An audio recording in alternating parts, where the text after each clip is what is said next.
Buenas noches. Dusty, ¿me escucha? Buenas noches, licenciada. Sí, le escucho. Muchas gracias. Gracias.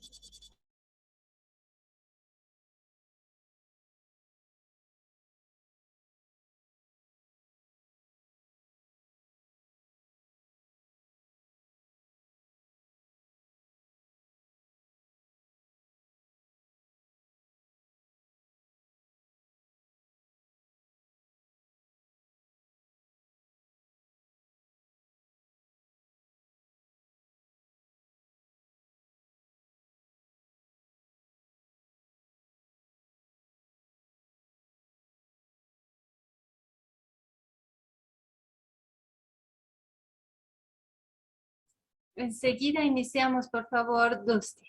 Denme un minutito, por favor. Está bien, licenciada. Espera. Gracias.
Muy bien, muy buenas noches. Estamos ya con Dusty, Giovanna y Alfredo.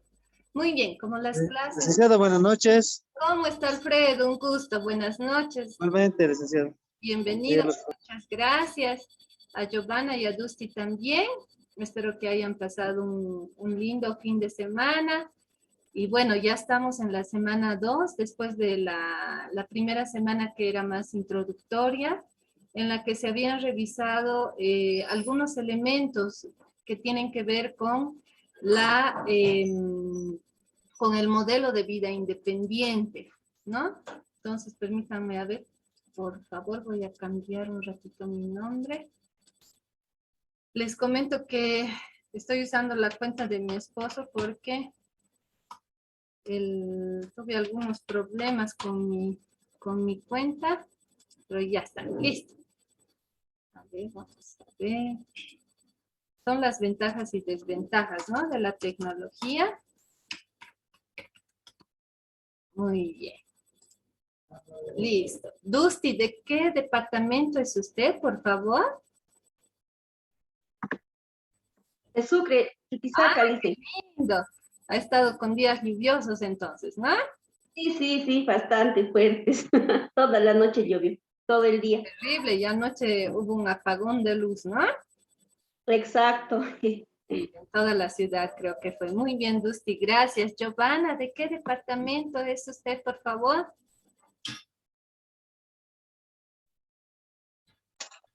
Buenas noches, licenciada, colegas. Yo soy de La Paz, licenciada del Alto. Ah, qué lindo, ya hace frío, ¿no?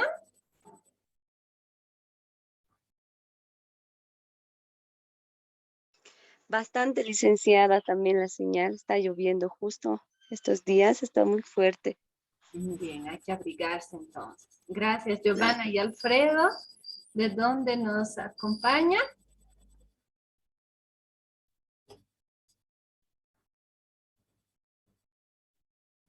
Alfredo. Alfredo, creo que se fue a servir. Sí, licenciado, aquí de rato, listo. Ah, de la alta también. Así Sí. me dijo, ¿no? En la anterior clase. Entonces, Alfredo y Giovanna, abrigarse mucho, aunque en Sucre también está haciendo bastante frío. Muy bien. Entonces, lo que les decía, la anterior semana habíamos hecho la introducción respectiva al módulo. analizando los elementos más importantes de el modelo de vida independiente. También se había visto un video que había gustado a varios participantes sobre el cordón umbilical, sobre cómo los padres podemos tender a sobreproteger a nuestros hijos, no necesariamente solo los padres que tienen un hijo con discapacidad, sino que el fenómeno de la sobreprotección puede darse en cualquier padre o madre. Eso va a depender de las características del hijo, va a depender del sistema familiar, de los vínculos que se van a ir estableciendo.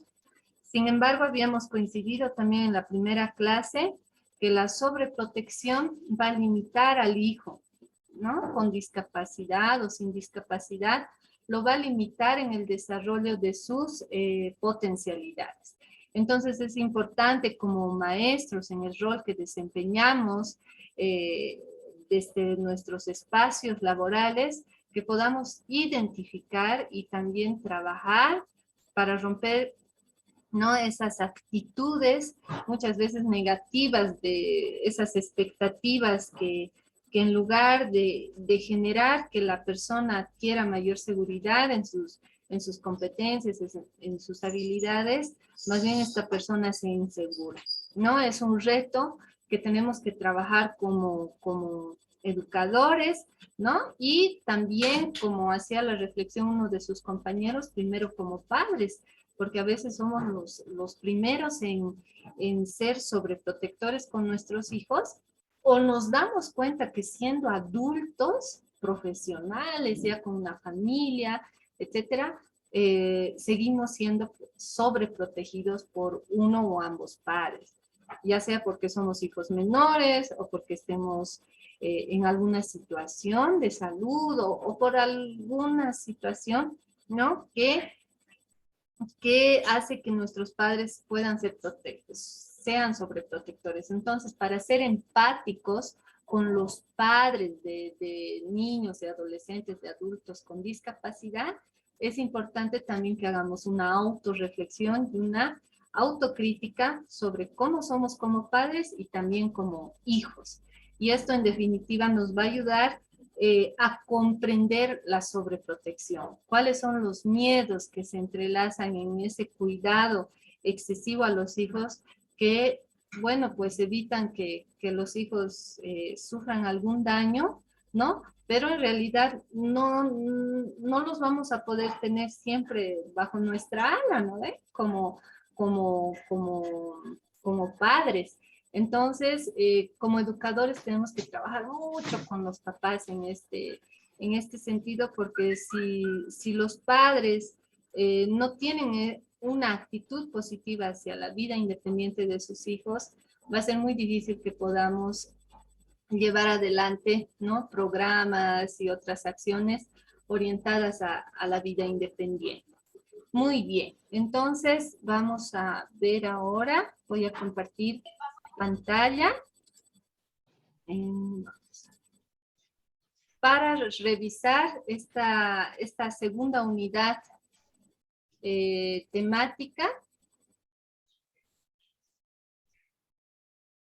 que tiene que ver también con otro elemento muy importante, que es la formación técnica, ¿no? La formación técnica que corresponde precisamente también a lo que es la vida independiente. En esta sesión sincrónica, que es la más corta de las 4 que tenemos, vamos a ver las experiencias de formación técnica y las orientaciones didácticas. ¿Qué trabajos ustedes tienen que realizar para subir a plataforma? Muy bien.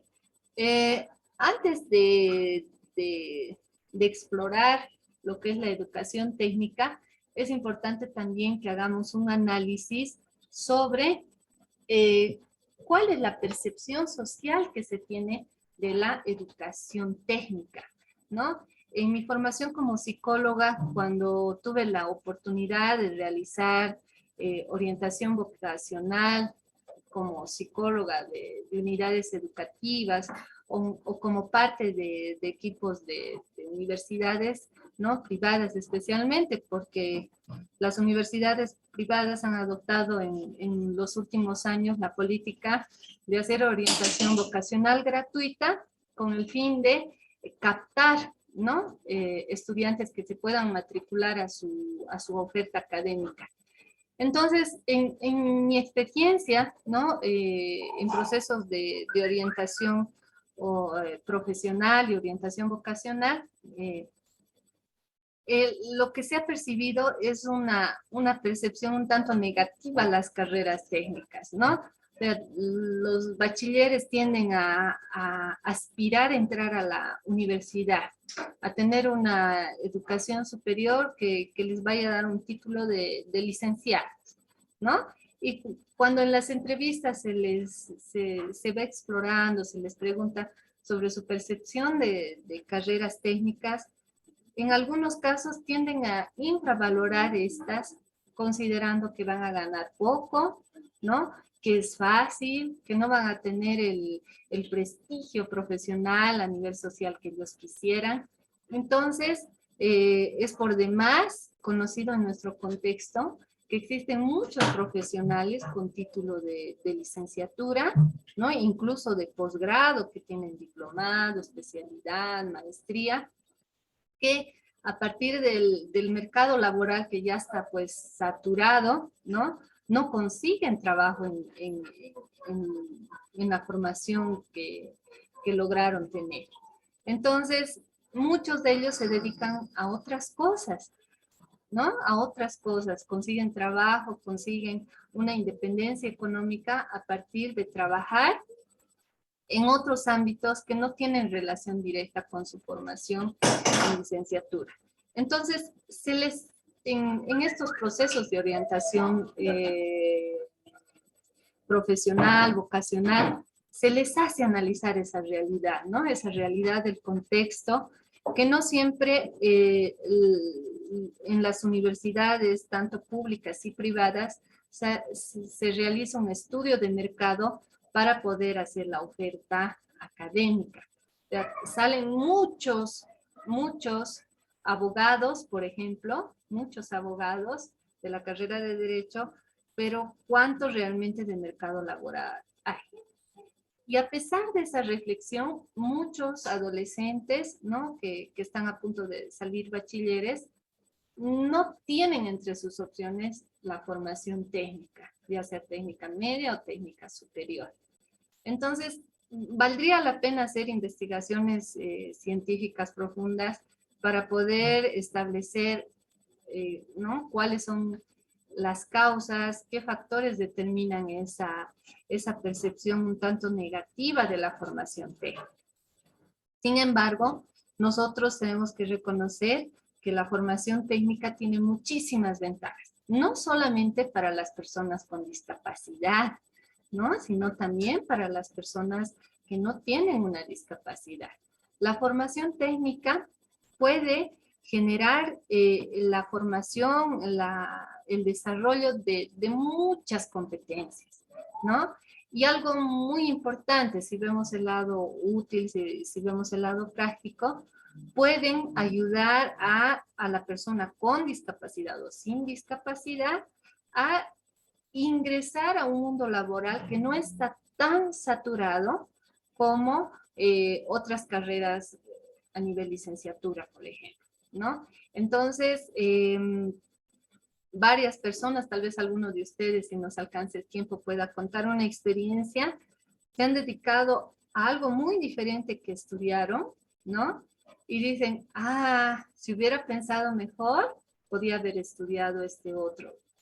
Solo como ejemplo, ¿no? Estudié odontología, pero conseguí trabajo como mecánico dental, ¿no? Y me hubiera servido mucho estudiar desde jovencito un técnico superior en eso. Entonces, muchas personas a lo largo de ese camino que han tenido que seguir, de esos desafíos que han tenido que superar, recién valoran la formación técnica. Y es importante reconocer las ventajas de la formación técnica, no solamente para las personas con discapacidad, sino para nuestros bachilleres en general, ¿sí? Muy bien, entonces la educación técnica puede ser a nivel medio o a nivel superior. Las personas con discapacidad se pueden beneficiar en estos dos niveles, ¿no?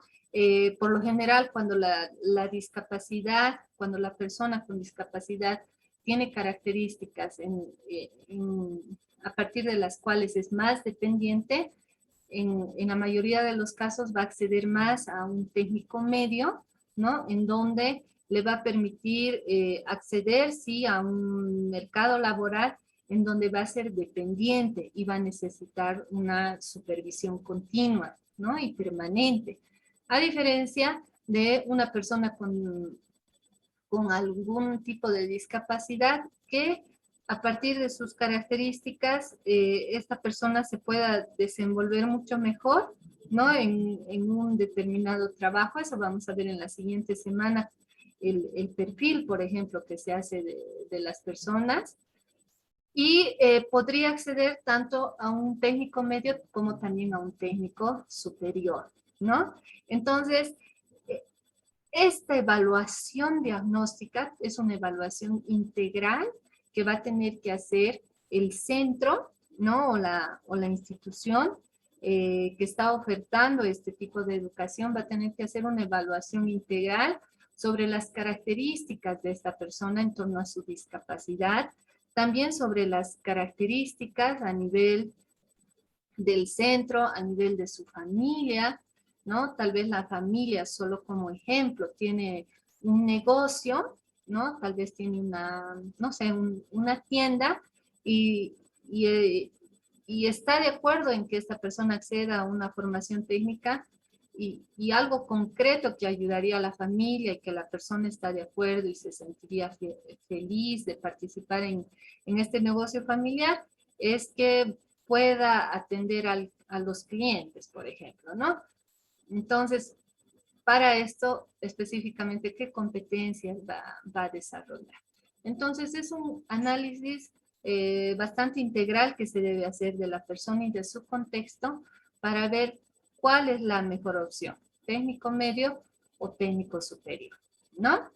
En ambos casos se van a desarrollar competencias, ¿no? Competencias que van a estar orientadas al desarrollo integral de la persona. ¿Por qué decimos desarrollo integral? Porque la persona al saber preparar, por ejemplo, no sé, al saber preparar un panetón, ya viene Navidad, ¿no? Al saber preparar un panetón, al adquirir esas habilidades de pesar los ingredientes, ¿no? De seguir los procedimientos de batido, de amasado, de empaque de los panetones, de tal vez de vender el producto, de ofrecerlo, esta persona va a adquirir sí, competencias conceptuales, procedimentales, también competencias actitudinales. ¿Qué tiempo es eso? ¿No? Sí, cualquier duda, 45 cualquier minutos, ¿no? comentario que tengan con gusto y si no, por favor apagan sus audios, ¿ya? Entonces, va a adquirir competencias, ¿sí? Que le van a ayudar a esta persona a desarrollar una actividad en particular, ¿sí? A desenvolverse en un espacio laboral, que ese es el objetivo, ¿no? De esta formación técnica, pero a su vez esta persona también se va a sentir útil, ¿no? Con el pago que hagan de sus servicios, esta persona, por ejemplo, va a poder comprarse champú, otros productos para su aseo personal. Se tendrá que enseñar a la persona cómo puede administrar para que ella compre los productos que necesita, pero por ejemplo, para que aporte a su casa, ¿no? Con el sueldo que le paguen, esta persona, por ejemplo, puede aportar cada mes en las compras del gas o pagar la luz o el agua. Entonces, esa retribución que hace el empleador hacia este trabajador, ¿no? va a generar también que esta persona se sienta útil, va a ayudar a su autoestima, a su identidad, ¿no? A que esta persona se sienta pues capaz, no solamente de hacer panetones. Entonces, a partir del desarrollo de esta capacidad, ya por iniciativa propia, este adolescente, por ejemplo, con discapacidad intelectual dirá, ahora yo ya sé hacer panetones, pero hay un curso, ¿no? De tortas, ¿no? Y he visto que en el Día de la Madre venden muchas tortas. Tal vez yo podría vender tortas. Entonces va a ser otro curso, ¿no? O se va a ir actualizando en esa formación técnica que ha tenido. Entonces, si a un inicio este adolescente estaba todavía inseguro y indeciso de poder aprender a hacer panetones, solo como ejemplo, ¿no? Ya va a partir de él, ¿no? El tomar la iniciativa de actualizarse o de hacer otro curso, y todo eso es gracias a que también esta formación técnica y el ver el producto de esa formación, este adolescente va a tener una mucha mejor autoestima, una autoestima más sólida, sus habilidades de toma de decisiones, ¿no? De hacer frente a la frustración. Entonces, van a ser muchas las ventajas a ese nivel también de esta formación, ¿no? Entonces, el desarrollo de competencias se reconoce que es integral. El empleo y el autoempleo, ¿no? Dependiendo de las características de la persona con discapacidad, también se tendrá que hacer la evaluación de la supervisión, ¿no? La supervisión de esta persona dentro del mismo trabajo. Eso vamos a ver ya en la siguiente semana. En algunos casos, si existe la apertura, porque no en todos los lugares existe la apertura y la voluntad, esta persona con discapacidad puede ser acompañada de algún familiar, ¿no? Por ejemplo, para que lo lleve al baño cuando necesite ir al baño, ¿no? O tal vez en la empresa va a haber, o en institución pública va a haber alguna persona designada para que lo acompañe a ir al baño, ¿no? Realmente va a depender muchísimo, ¿no? Las características de la persona, el grado de independencia en las actividades de la vida cotidiana, para que se pueda apuntar a un empleo o a un autoempleo. Se tienen muchas experiencias, por ejemplo, de que personas con discapacidad, ¿no? Hagan algunas manualidades en su casa, ¿no? Y sea otra persona la que venda estas manualidades, que distribuye estas manualidades. Entonces, realmente cada caso es diferente y tenemos que hacer por eso esa evaluación integral para ver qué es lo más adecuado para esta persona, ¿no? Y su contexto. No en todos los casos se va a poder la persona independizar totalmente con un autoempleo, ¿no? Y no porque la persona no tenga las capacidades, sino que en Bolivia, no como en otros países, pero en Bolivia específicamente, tenemos que recorrer muchísimo todavía. Tenemos muchos desafíos como sociedad, como personas, y realmente no estamos preparados todavía como sociedad, como país, para generar las condiciones necesarias para que estas personas realmente puedan desempeñarse, puedan realizarse, ¿no? A nivel laboral, a nivel económico, falta muchísimo, falta muchísimo. Entonces, les reitero, yo realmente muy feliz de poder compartir con ustedes este espacio, porque ustedes van a ser, pues, clave, ¿no? Clave, fichas clave para la transformación del país en esta temática. Como decía una educadora que vieron el anterior módulo, una educadora a la que le hice la entrevista, ¿no? Que trabaja con niños con trastornos del espectro autista. Ella decía, cada día es una lucha, ¿no? Cada día es una lucha y se puso a llorar, ¿no? Esa parte no salió en la entrevista y se puso a llorar y me decía, y realmente vale la pena todo lo que luchamos cada día, ¿no?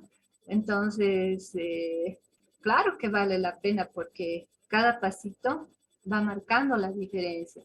No podrán ver los resultados inmediatamente y en muchos casos tal vez ni los vean, pero ustedes van a generar cambio, van a ser agentes de cambio, ¿no? Entonces, en definitiva, el rol que ustedes van a cumplir va a ser muy importante. Y el autoempleo, ¿no? Para algunas personas, dadas las condiciones del país, no es factible, ¿no? Se va a tener que apuntar más al empleo. Estos elementos, ¿no? Todos estos elementos van a apoyar a lo que es la independencia de la persona. Como veíamos en la primera semana, independencia no significa estar solo, ¿no? No significa estar solo. Una persona con discapacidad, una persona, incluso, a ver, veamos una persona que no tiene ninguna discapacidad, pero que decide irse a vivir sola o solo, que no se casa, porque en nuestro medio, por lo general, se van los hijos porque se casan, ¿no es cierto? A diferencia de Estados Unidos, por ejemplo, que muchos se van cuando cumplen los 18 años porque ya es parte de su cultura vivir solos. En cambio, en nuestro medio, muchos abandonan su casa, ¿no? Su familia primaria porque forman otra familia. Ya, pero los que van a vivir solos, los que se independizan, eso no quiere decir que ya no van a visitar a su familia, o que su familia no los va a visitar, o que no van a ayudar a su familia, o su familia no los va a ayudar. Entonces, muchos padres tienen miedo, terror a hablar de independencia porque creen que ser independiente es olvidarse del hijo o que el hijo se olvide de los padres. Y no es así. Entonces, si sumamos a esto lo que es independencia, ese miedo tiende a crecer, ¿no? Entonces, el hecho que nuestro hijo con discapacidad estudie, le va a ayudar a desarrollar habilidades prácticas, pero también le va a ayudar a resolver problemas, a mejorar sus habilidades de comunicación, porque en el seno familiar todos lo entendemos, pero si va a estudiar, si va a trabajar, va a tener que mejorar sus habilidades de comunicación, se va a interrelacionar con otras personas, buenas y malas. Va a tener que aprender a afrontar situaciones buenas y malas, a superar su frustración, a adaptarse, ¿no? Entonces, en el proceso va a aprender pues muchas cosas que le van a ayudar a ser una persona más autónoma, no sola, no sola, ¿no? Y en la parte de abajo de esta diapositiva tenemos la familia como una transversal. ¿Por qué? Porque de acuerdo a experiencias de educadores, la familia, ¿no? Desde el primer paso, que es la decisión de que la persona con discapacidad vaya a inscribirse a un proceso de formación técnica, la familia es la primera barrera, ¿no? ¿Por qué? Porque dice, ya, pero ya sabe leer, ya sabe escribir, ya hasta ahí nomás, ¿para qué más? Entonces, ¿cuál es el mensaje implícito en eso? Ya no necesita nada más si nosotros lo estamos cuidando, ¿no? Si no le hace falta nada más. Pero esa familia se estará preguntando que algún día tal vez no va a estar. No sabemos si muy pronto o después de muchos años, ¿qué va a pasar con esa persona?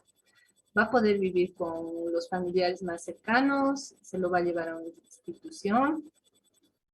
aunque viva con un familiar de confianza, esta persona va a desarrollar esas habilidades para, por ejemplo, contar que le están tocando no solamente sus genitales, sino otra parte de su cuerpo, o que hay una persona que siempre lo ve cuando se baña.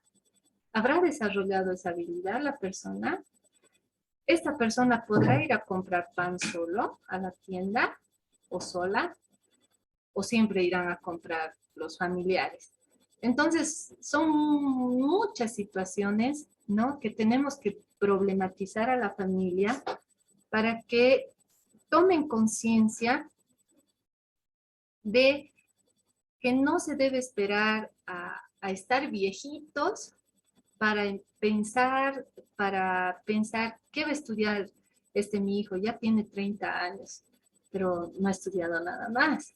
¿Qué tiene que aprender para poder vivir solo o vivir con otra familia o vivir en una institución?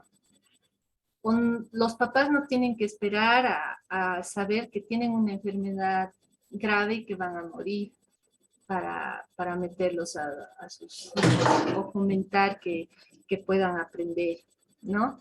Entonces, por eso la familia es pues también un pilar fundamental, ¿no? Y tienen muchos miedos muchos padres, tienen muchas concepciones erróneas que como educadores ustedes tienen que manejar, ¿no? Tienen que ser empáticos en primer lugar, ponerse en su lugar, tienen que ser asertivos, ¿no?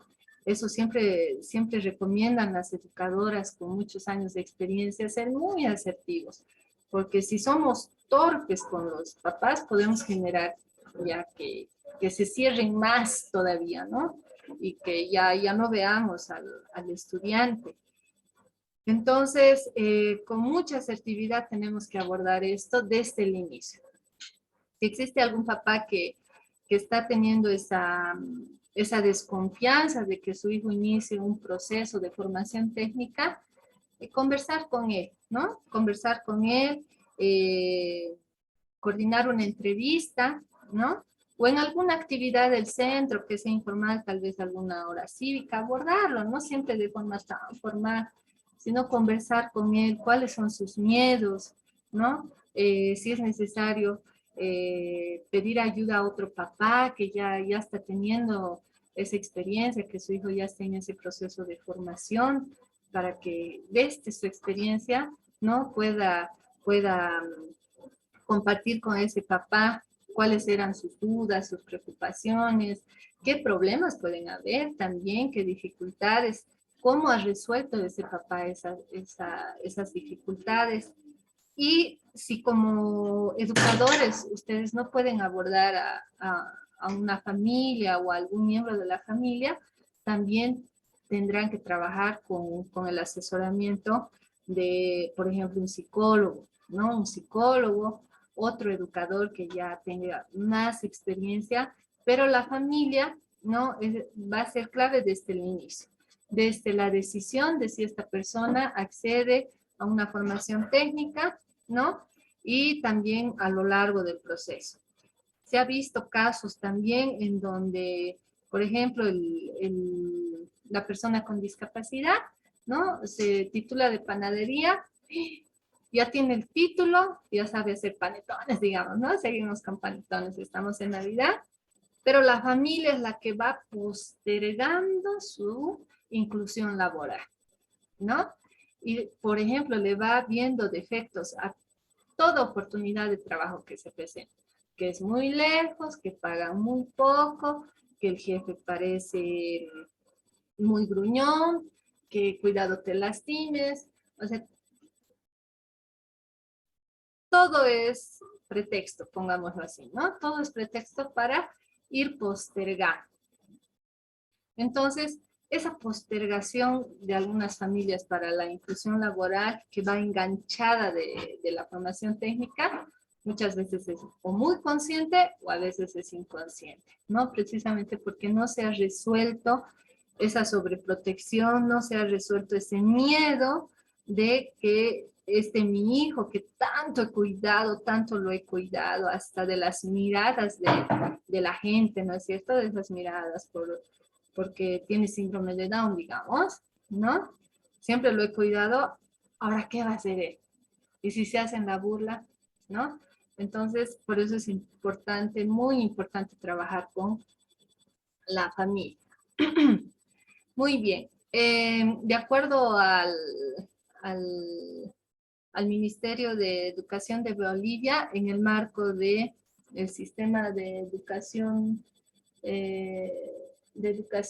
¿no? Y todo lo que es la normativa educativa, la formación técnica, ¿sí?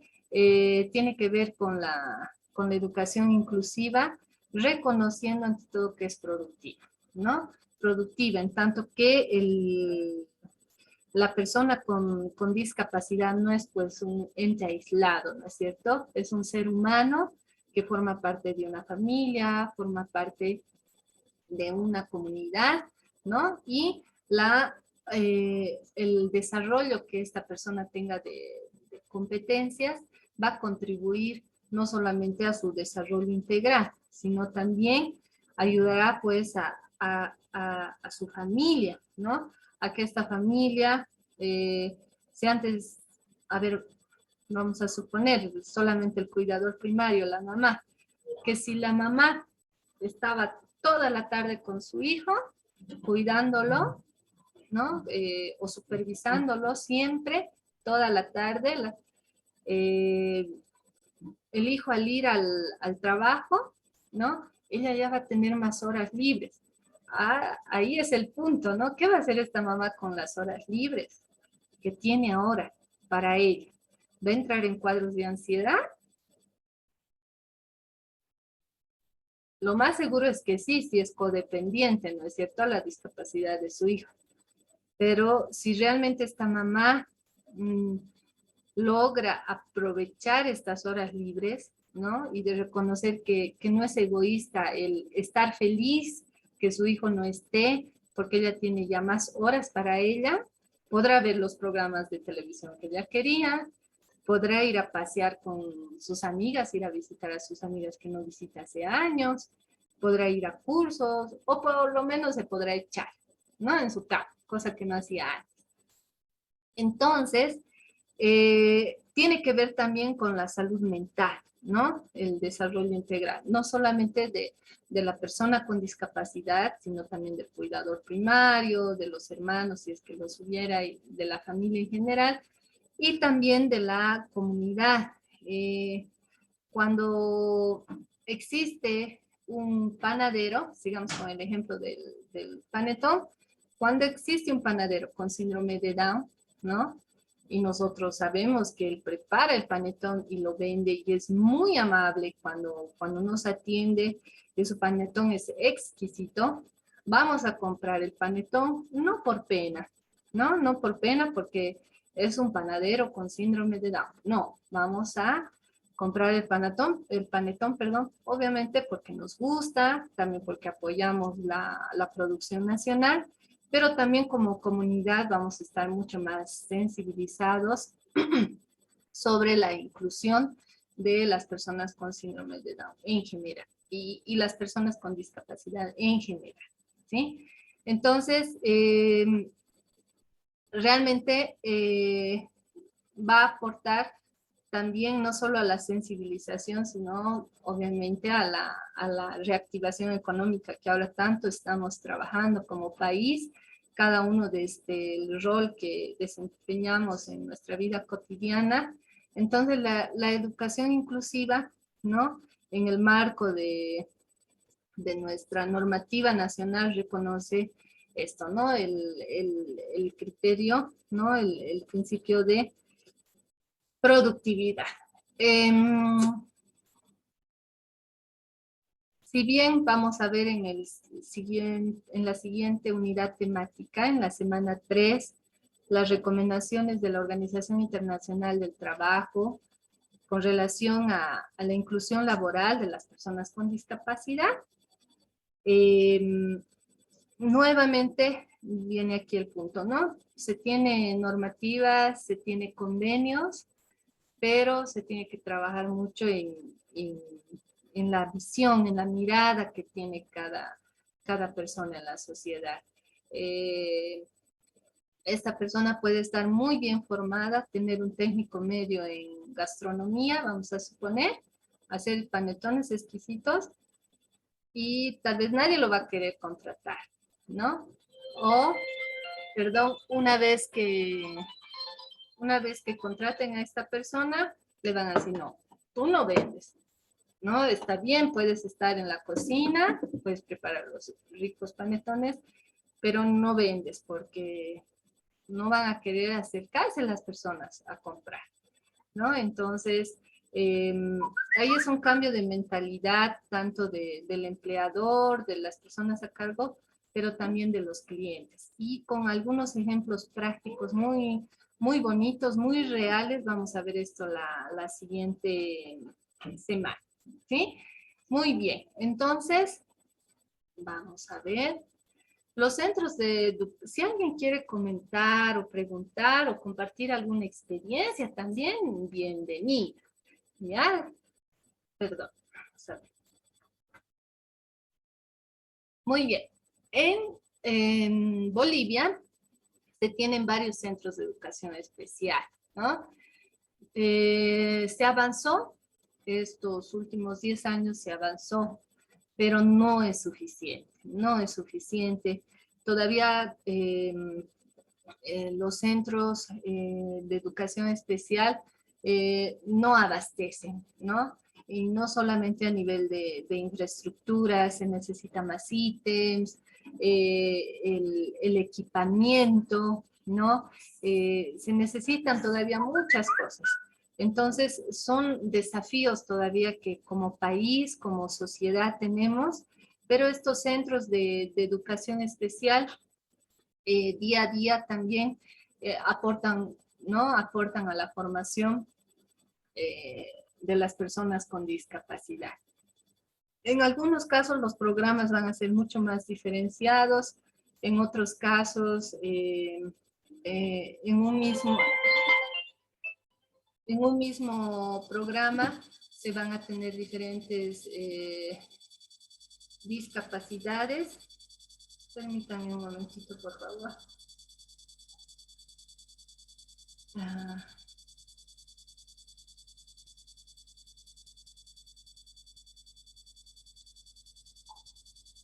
Estoy en clases, es que era la coordinadora. A ver, vamos a ver si es urgente. Les voy a pedir unos segundos, ¿ya? Muy bien. Sí, me dice que mañana nomás. Muy bien. Muy bien. Entonces, sigamos. Vamos a ver. La educación técnica, ¿sí? En los centros. Esta educación técnica pues surge, ¿no? A partir de la necesidad que van percibiendo los educadores en los centros, ¿no? De que los estudiantes al llegar a cierta edad, ¿no? Cubrían evidentemente ciertos objetivos, ciertos contenidos, pero ¿qué pasaba luego con ellos, ¿no? Entonces, se van desarrollando poco a poco iniciativas de talleres en primera instancia, ¿no? Talleres orientados a la elaboración de manualidades, a elaboración de productos más artesanales que pudieran ayudar a las personas con discapacidad no solo a distraerse, ¿no? No solo a distraerse, a mantenerlos ocupados en sus casas ya cuando alcanzaban cierta edad, sino también para que estas personas puedan generar recursos, ¿no? Generar recursos y poder, pues, cubrir algunos gastos, ¿no? Tanto personales como familiares.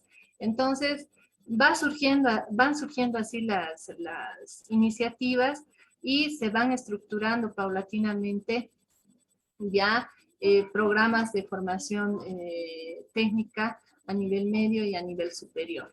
Esta educación técnica, ¿no? Tiene que considerar las características del estudiante con discapacidad.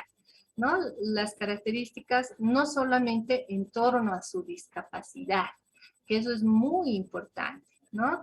Sino las características que tienen que ver, por ejemplo, con su personalidad, ¿no? Su personalidad, en qué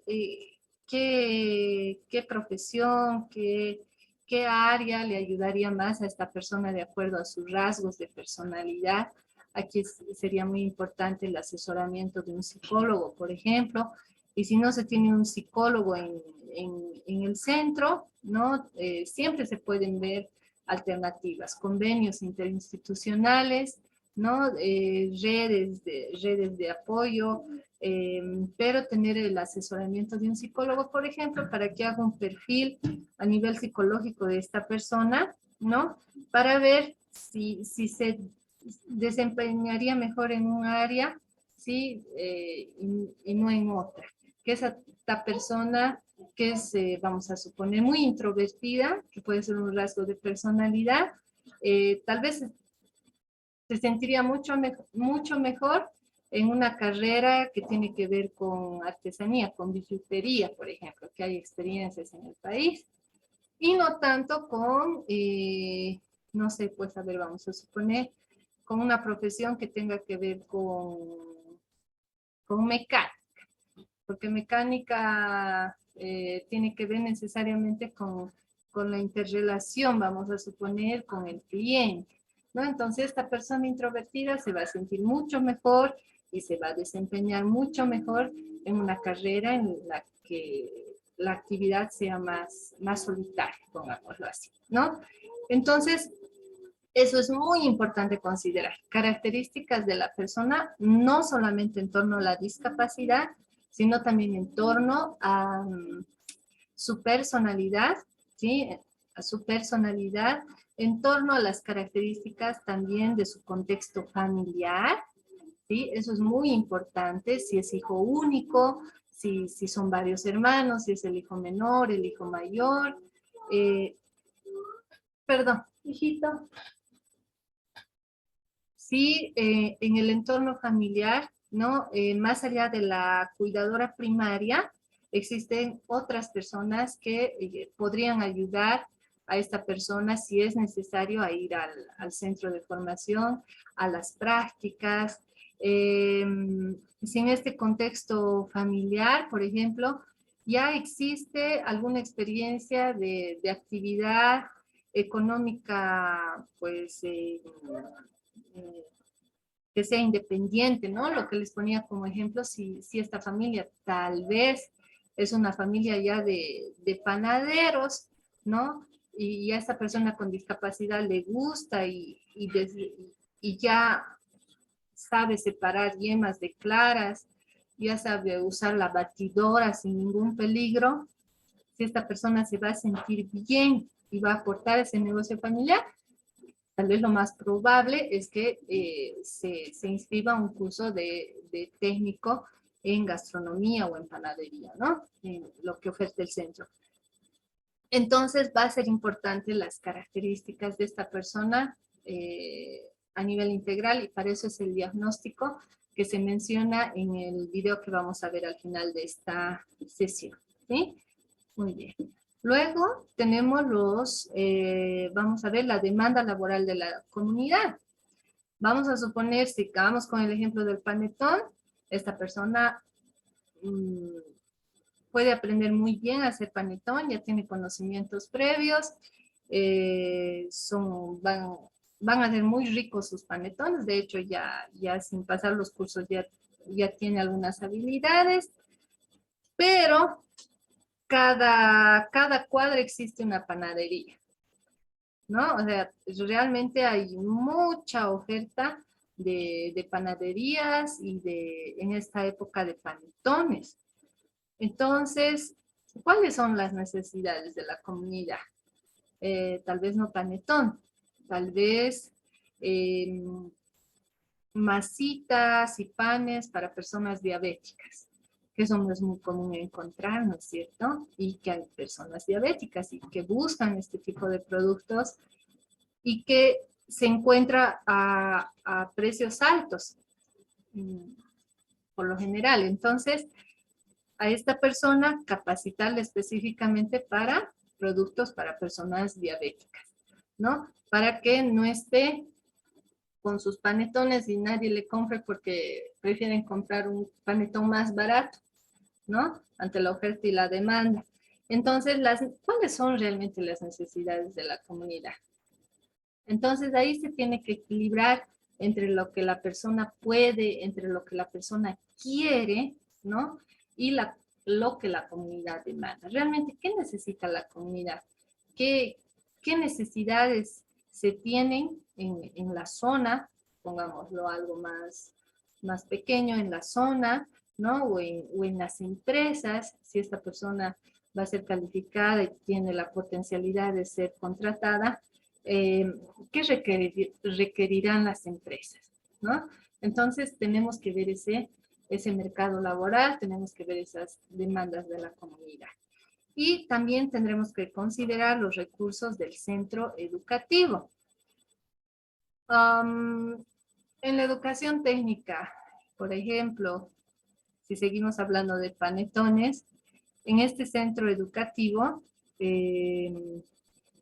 no sé, tal vez se tiene solamente batidoras manuales, ¿no? Necesariamente para hacer el panetón tal vez se tiene que tener una amasadora. Y en el centro existe una sola amasadora que es producto de una donación de UNICEF, digamos, ¿no? Y con esa amasadora les enseño. Muy bien.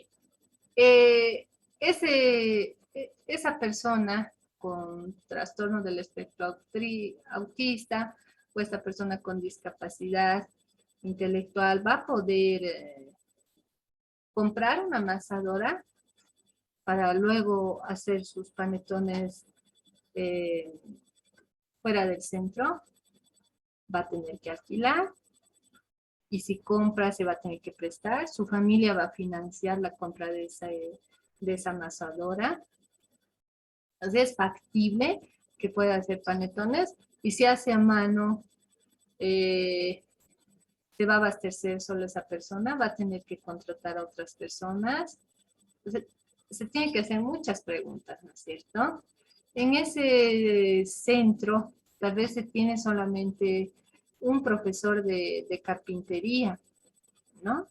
Ese profesor de carpintería está actualizado con las últimas técnicas no sé, pues, de carpintería para incrustaciones en la madera, digamos, de algunos elementos. Entonces, en la educación técnica se tienen que tomar en cuenta los recursos que tienen que ver con la infraestructura, con el equipamiento, con los recursos a nivel de los formadores, ¿no? De todo ese proceso educativo.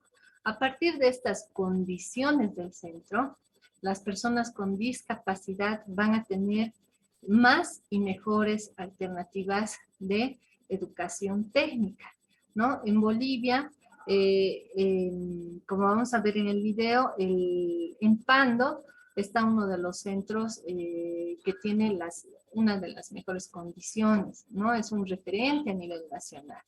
Entonces, en los centros, en algunos centros educativos, puede haber una persona con discapacidad con ciertas características, puede haber ciertas condiciones de la comunidad, pero el centro no va a poder responder a estas, ¿no? Entonces, es un análisis que se tiene que hacer de todos estos elementos. En las experiencias de Bolivia, como ustedes tienen ya en su material que está en plataforma, ahí se menciona por departamento, las carreras que se ofertan más a nivel Bolivia son las carreras de pastelería o panadería, ¿no? De técnica, perdón, modistas o, ¿cómo se llama? Si alguien me corrige, por favor. ¿Alguien me puede ayudar? Corte y confección, ¿sí?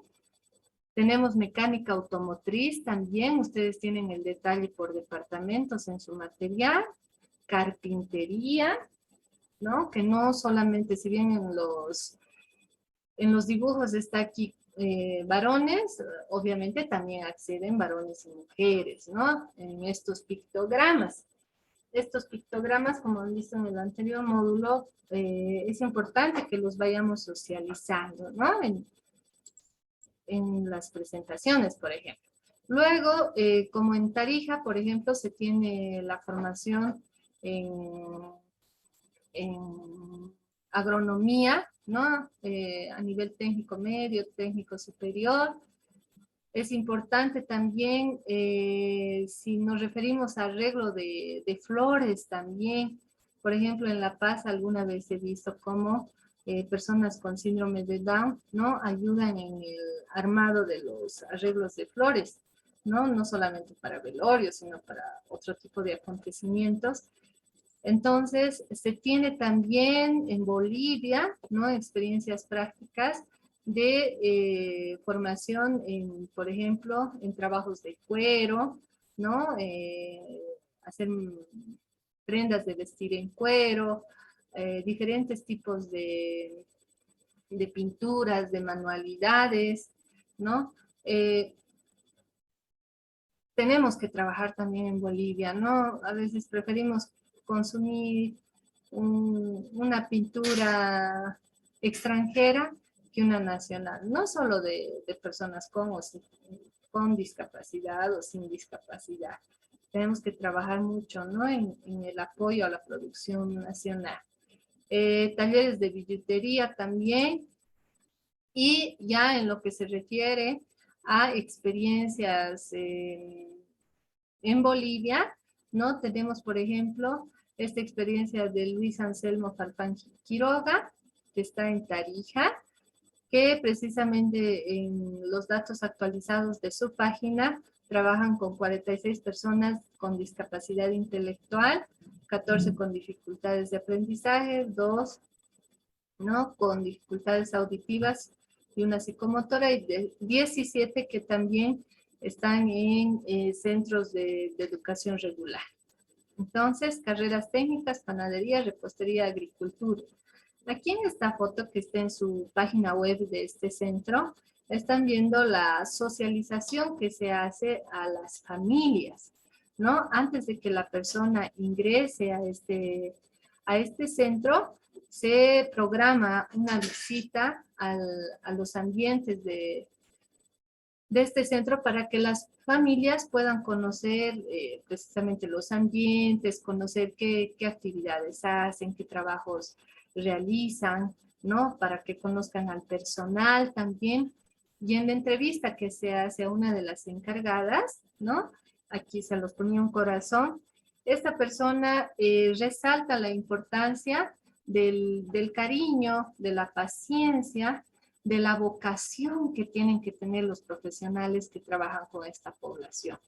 Va a ser muy importante, ella resaltaba, ese compromiso que se tiene como educadores o desde las distintas disciplinas para que estas personas puedan responder positivamente, incluso más allá de las expectativas que se tienen de estas personas cuando ingresan. Si los educadores, el equipo de profesionales y la familia ama el trabajo con estas personas, y estas personas nos van a dar muchas sorpresas, ¿no? Entonces, se los ponía el corazón una vez más porque la vocación, el compromiso, la empatía, el cariño del trabajo con estas personas, y les resaltaba, va a ser determinante para el éxito de los objetivos educativos. Otra experiencia es la de Cobija B, ¿no?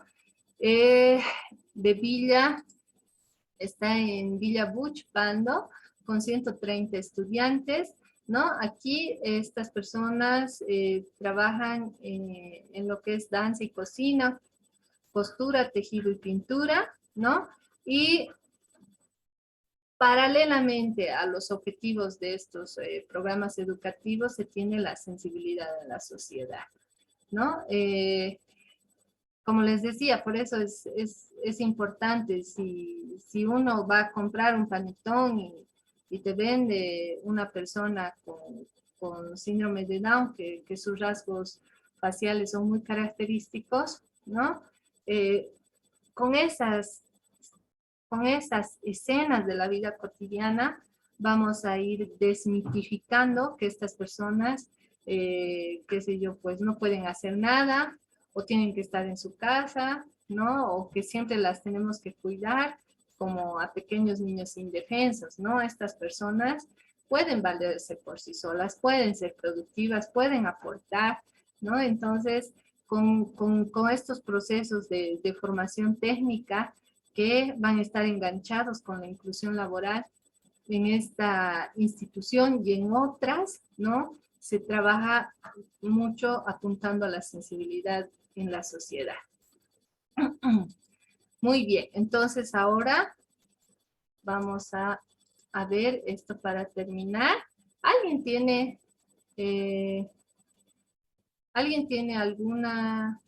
algún comentario, alguna experiencia que quiera compartir, alguna pregunta? Hasta que yo prepare esto y con esto vamos a terminar, ¿sí? ¿Ve?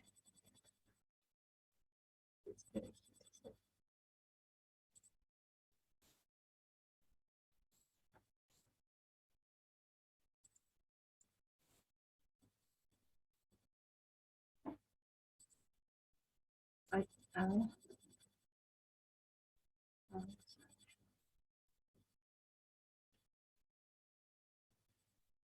Nadie. Están todos calladitos.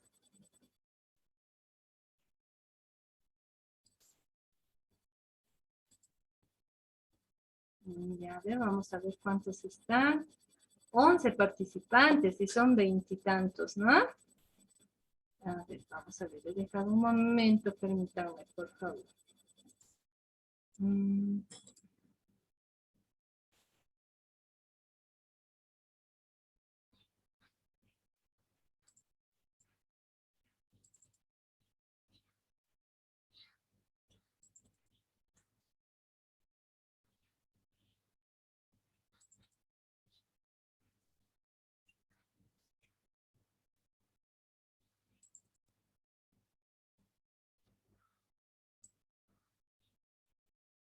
Un momentito, sí, vamos a terminar, por favor, esto. Vamos a terminar la clase viendo un corto video.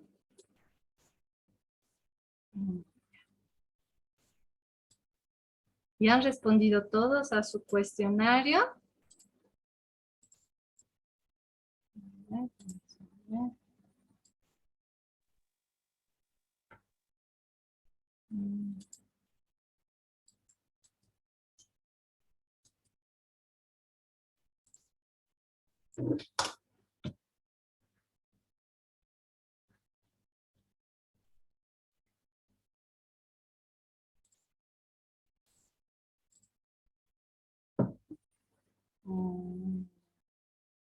A ver, Edwin, ¿está ahí todavía? Edwin, ¿no está? A ver, vamos a ver. Edwin, ¿me escucha? A ver, vamos a ver quiénes estaban al inicio. Dusty, que me ha ayudado. Dusty, ¿está todavía? Sí, Licen. Dusty, gracias. Estoy como en esos memes que sale el profesor en educación virtual con una sesión de paranormal que dice, ¿están ahí? Voy a compartir el meme con ustedes. Siguiente. Ya, Dusty, ¿me escucharon bien en todo lo que expliqué? Sí, licenciada, claramente está cuando manifiesta, ¿no? Sobre la educación técnica, realmente pienso que desde el Ministerio de Educación aún nos falta fortalecer en todos los centros de educación especial esa área técnica, ¿no? Porque lamentablemente no contamos con una malla curricular, sin embargo, esta gestión hemos ido trabajando, ¿no? De qué manera íbamos a implementar y sobre todo fortalecer es evidente que en algunos centros de educación especial se ha trabajado bastante esta área. Por ejemplo, Perdón. Sí. en el centro donde yo trabajo, Ujú. acá en la ciudad de Sucre, no, recién estamos con la implementación, recién estamos fortaleciendo, son nuestros primeros años de inicio, pero creo que es muy importante contar con esa área, ¿no? Y quizás pensar más allá también en la incorporación laboral de nuestros estudiantes, ¿no? Porque también terminar un área técnica y luego ver cómo incorporarles a la parte laboral también es algo que deberíamos trabajar, deberíamos pensar de qué manera lo vamos a trabajar, ¿no? Entonces me parece interesante todo lo que usted nos plasma, en lo que nos da a conocer. Creo que es necesario ir implementando, bueno, fortaleciendo en este caso, ¿no? Lo que son los centros de educación especial en el área técnico-productiva. Muchas gracias, Dusty, por su aporte, ¿no? Realmente como usted tiene la experiencia, es un proceso, ¿no? No es de la noche a la mañana, se requieren cubrir muchas necesidades, pero algo valioso y algo que va a contribuir al proceso específicamente del centro que usted trabaja es la formación que usted está teniendo. Entonces, ¿qué mejor amalgama que la formación y la experiencia, ¿no? Y la cereza de la torta, la voluntad, ¿no? La voluntad de querer fortalecer estos procesos. Muchas gracias, Dusty, gracias por responder. Ya me estaba asustando. Pensé que había algún problema de audio. Muy bien, para terminar la clase, entonces vamos a ver un corto videíto y con eso estaríamos terminando la clase de hoy. Cualquier duda, comentario, estoy también para absolver sus consultas, estoy a sus órdenes. Muy bien.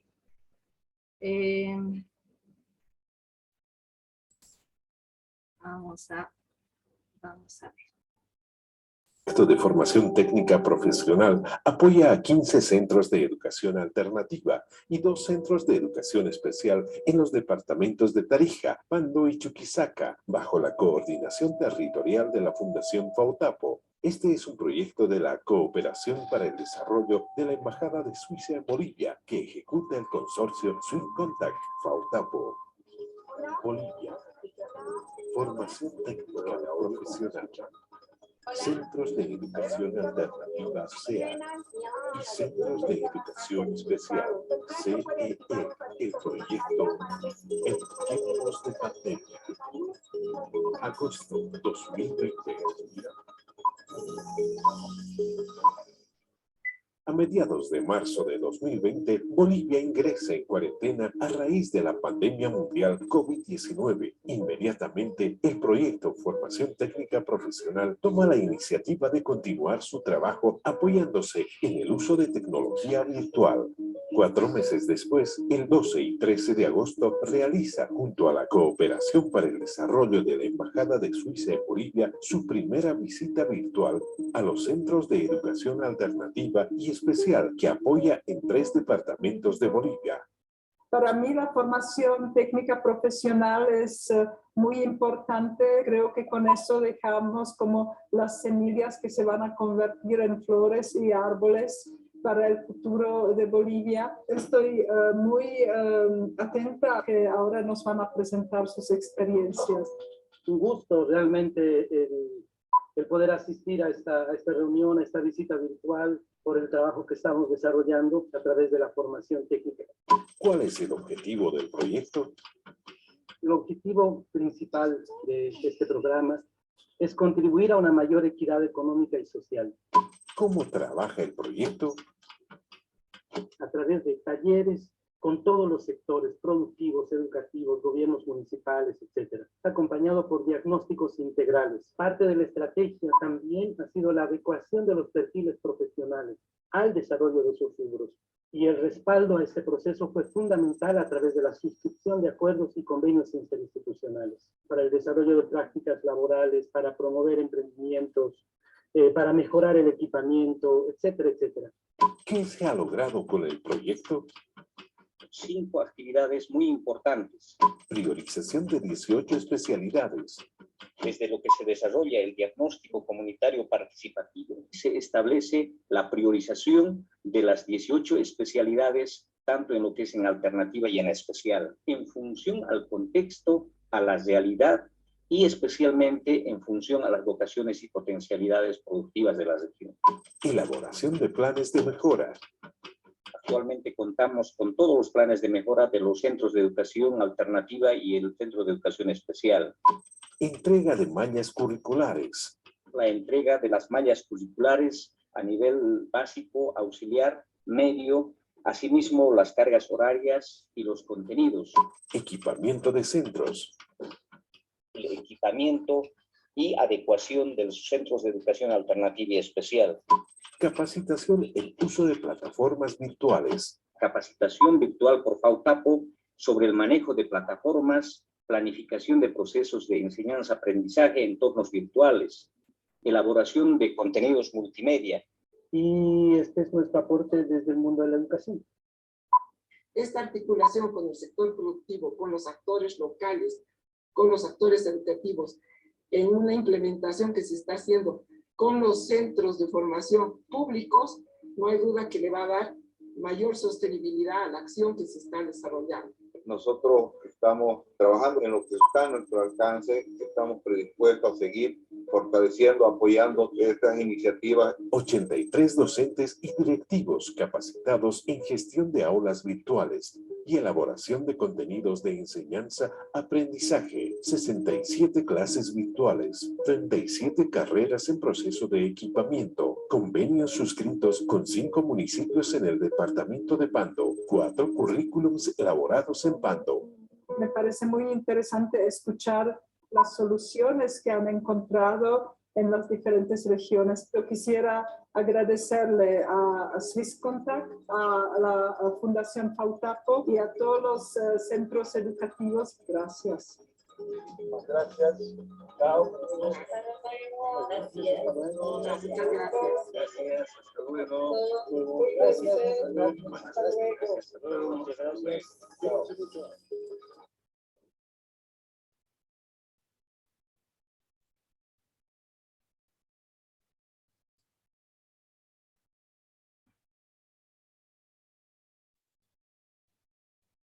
Muy bien, entonces el link de este video, ¿no? Lo tienen al final de su texto académico, tal vez lo pueden revisar una vez más.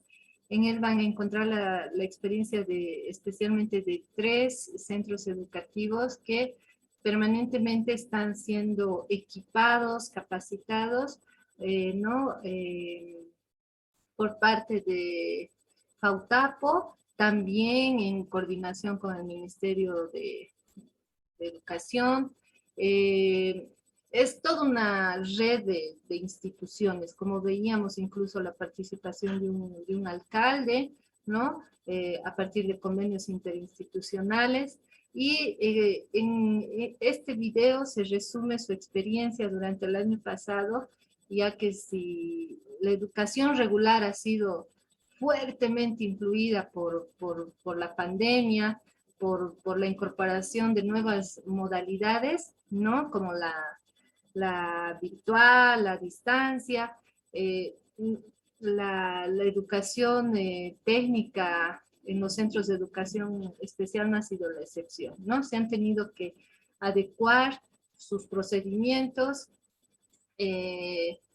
adaptarse a las demandas y bueno, la pandemia continúa, ¿no es cierto? Seguimos todavía en pandemia, no tenemos un panorama claro sobre cómo van a ser las clases la siguiente gestión y tanto en educación regular como en educación especial, también esta situación de salud pues ha generado que muchos educadores tengan que actualizarse en lo que son las TICs, en esas actitudes hacia el uso de tecnología, hacer adaptaciones curriculares para para el éxito de la educación a distancia, ¿no? Entonces, se tienen muchos desafíos, pero les sugiero que puedan ver con más calmita este video, se tienen aportes muy importantes, y ya entrar a las páginas, sobre todo de estos 3 centros,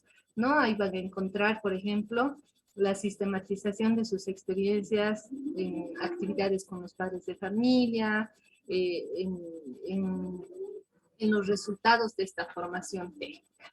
Muy bien, entonces un gusto a los que están presentes: Alejandra, Alfredo, Carlos, Carolina, Cintia, Dieter, Dusty, Edwin, Elizabeth y Giovanni. Muchas gracias por su asistencia.